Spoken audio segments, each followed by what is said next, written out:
আসসালামু আলাইকুম। আমি মোহাম্মদ শাকিল হোসেন।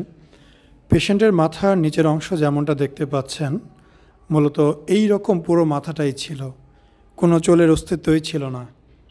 মাঝখানে যে টাক অংশটুকু আছে এরকম সামনের দিকটাও ছিল।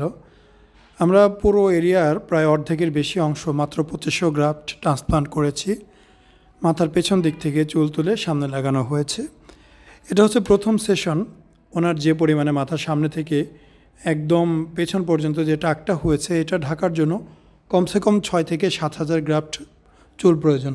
সেখানে শুধুমাত্র 2500 গ্রাফট প্রতিস্থাপন করা হয়েছে। উনি যদি এখন মনে করে আরও প্রয়োজন, অবশ্যই আমরা চাইলে পেছন থেকে আবার তুলে কিছু চুল লাগাতে পারবো। দেখতেই পাচ্ছেন এইখানে একদম সাদা, এইখানে চুলের অস্তিত্ব নেই।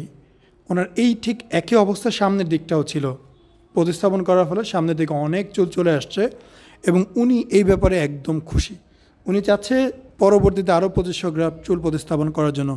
ইনশাআল্লাহ যদি 2500 গ্রাফট চুল আরও মাথায় লাগিয়ে নেয় তাহলে এই খালি জায়গাগুলো সম্পূর্ণ ভরে যাবে এবং এইখানে চুল চলে আসলে মাথায় সম্পূর্ণটাই চুল হয়ে যাবে।